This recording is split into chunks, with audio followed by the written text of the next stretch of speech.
My name is Kazuki Takahashi. I'm from Japan. I'm 24 years old. I'm Kazawa Futaro, 23 years old. One thing I always notice about Team Japan is you're always a big team, but you've travelled from the furthest. What is it that gives you such a big passion and enthusiasm for ballooning? He is a very good pilot in Japan. We won with all Japanese team. We have 5 pilots and all in 1 from 10 place. I noticed yesterday evening with the land run, Japan took 5 of the top 6 places. What was your strategy for that? We have many members of Japanese team. They calculated long distance. Pilots helped by many ground crews. A good team effort, amazing, and you're all committed to the same strategy, so that's great. We're so happy that you're here. We're so happy with the enthusiasm and energy you bring, so good luck for the rest of the competition and keep up the amazing work. Well done. Thank you. Thank you. Hello everyone and welcome to episode 4 of the 6th FAI World Hot Air Balloon Junior Championships.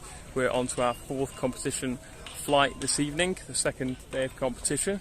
We've got 3 tasks this evening. We've got a pilot declared goal, a Gordon Bennett memorial and a judge declared goal. So the one out of those that we haven't heard before is a Gordon Bennett memorial, and what that means is it means we've got a target displayed, but the target is not actually part of the scoring area. Gordon Bennett memorial means we've got some scoring areas which are just outside of the target, and that's where the pilots have to score. So we can see this tape here running in kind of a V towards the target. That is one of the scoring areas, and the other one is just the other side of it. Maybe you can see that going kind of that way, and those are the 2 scoring areas that you can use to get your marker in. So this point here, that would be the closest point that you can achieve with a marker. There is also a 3rd scoring area, which is somewhere where I'm standing right now, but that is a virtual one. So if we put the overlay on, we can see this 3rd area, a bit like a banana, to below the target, and that is also a scoring area, but only with the logger mark on the virtual app. Okay, with my assistant here to make sure that everything's running in order. Seems happy. Feel funny, you turn me inside out. You got me falling, babe. You fill me up with doubt. Never felt this way. So it's been quite a wait here on the first target for each CND balloons. We've had a couple just miss it to the side, but there's quite a bit more wind here than there was yesterday, and I think most of the pilots are waiting for that wind to die down so they can get some nice smooth steerage, because they're going to need to be flying low if they want to get into the scoring area here. Going upside down. There is something about you, babe, that keeps me spinning round and round. Say you love me, then show me the door. You really mess my mind up. Say love gets more, and then you kiss me. You go into my soul. That's when I want you, babe. Want you even more and more. All I really know is that I gotta be with you. Is that such a crime to tell you what I feel inside is true? Tell me something, why? Tell me it's a joke. You can tell me anything now. Pick me up, put me down, turn me on. You got me going round and round and round. Well, that was a really tough evening for the competitors tonight. We only had 3 scores on the Gordon Bennett. The winner of the task tonight was Jacob Benjamin from Canada. I was lucky enough to have a little chat with him just a moment ago. Talk us through this evening. You absolutely smashed the Gordon Bennett. Yeah, well, that was interesting. I had to climb that 6,500 feet, take that right hit, to come back down after 10 minutes, 1,002 feet minutes to come down and just target it really quick. And it's first time hitting the Gordon Bennett like that, so pretty happy about it. It was an absolute terminal descent, it looked like, from 6,000 feet all the way down. It was coming down. We had to keep our head up and make sure the balloon was reacting good. Awesome. And then on the drop, it looked like you could have been trying to play it safe because there weren't many scores, but you were confident going all the way for the best point. We worked at it from the beginning to try to hit it, so at that point, we just go for everything.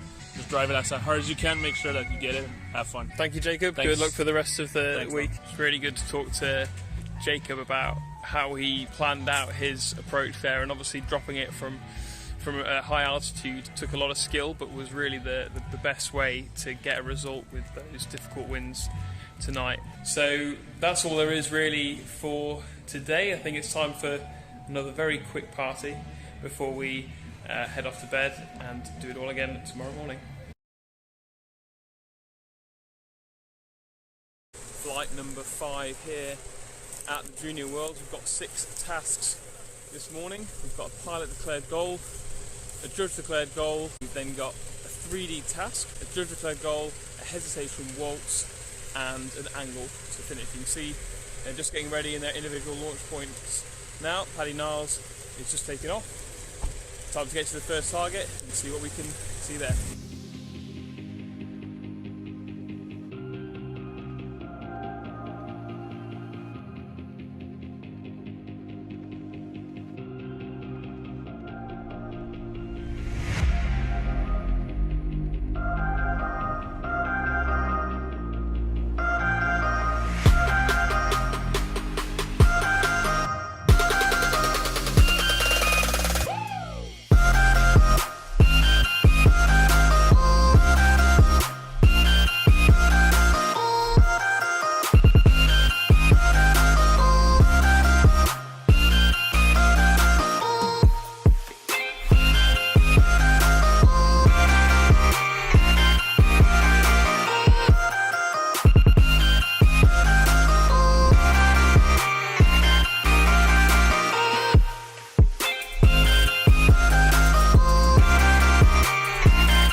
We're here at the hesitation waltz, which is the last physical target for this morning. Hesitation waltz, if you remember from yesterday, it means that we've got more than one target for the pilots to aim for, and they will get scored to whichever they get closest to.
Wind has really shifted here on the ground. It really started to turn to the right. That lower left that everyone normally relies on to get into the target has started to disappear. You can see these guys all out here really struggling, trying to hug the deck for that left turn, but just not finding it. So that will really have benefited the earlier balloons this morning. The pilots are just off behind me flying their angle task at the moment. The angle task is similar to the elbow, but a little bit different. In the elbow you have to fly 2 legs and try and get the biggest turn as possible, like we described yesterday. With the angle, that first direction is already set out for you by the event officials. So you're just trying to turn away from that. So for example, this morning the set direction is 123 degrees and you're trying to find the biggest change in direction from that line as possible. So that could be hugging the ground and getting the most left, although with that left disappearing on the surface, probably what most of the pack is doing at the moment is going up high to find the best right turn they can and sit in that and get the biggest change in direction from 123 degrees. Your second Junior World Championships here in Grosjean, how do you feel it's going this week? It's been a learning curve. Obviously I've had 2 weeks leading up to this competing, so probably a bit of fatigue starting to kick in, and something that you learn over the years. But yeah, Grosjean has been a lovely host city, town, and it's been like lovely flying conditions, and we've been really fortunate with the weather. And how do you feel your flight went this morning? This morning was pretty good. I had a nice free throw at the first target, donut, just did a donut kind of thing. Didn't exit it more than once, which was good, and then carried on through to a goal that was changed mid-flight from the ground to 500 feet, and obviously without a reference I struggled a little bit there. So we obviously heard that very moving tribute about your brother Peter Gregory early this week. Just tell us a bit about how it is for you flying this week. Yeah, so it's been really important for me to fly this week and surround myself by fellow competitors and youngsters. And Pete sadly wasn't going to be competing this year because of work, and I know for a fact that he'd have woken up at 4 AM every morning to talk me through the task sheet, and we'd have planned it all together, and that's all ready. We'd already discussed that earlier on in the year and how we'd run, and if he got the chance he'd fly out as soon as he could and help me and be part of Team GB. And Pete, yeah, I mean, it's gutting. He's never going to be in a juniors or worlds again, but there's nothing more that he'd want me to do is like doing my best and competing for Team GB.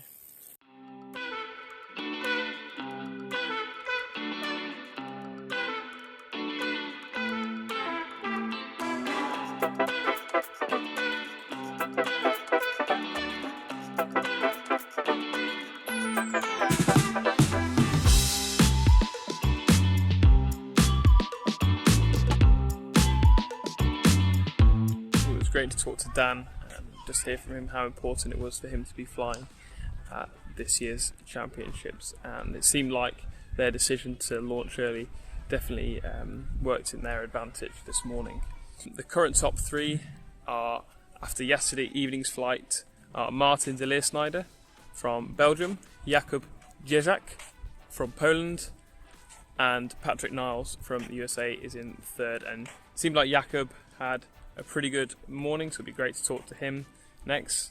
And if there's anyone else that you want me to talk to, then let me know. Make sure to leave a comment either on Facebook or on YouTube with who you want to hear from during the week, whether it be a pilot, crew member or event organizer. Thank you very much everyone, as always, for watching. Quick shout out to my team at home who's actually editing these videos. It's not just me on my own, it's Tom Hook and Alex Hook back home who are editing these, so big shout out to them. Make sure to stay tuned for the next episode. Thank you very much, guys.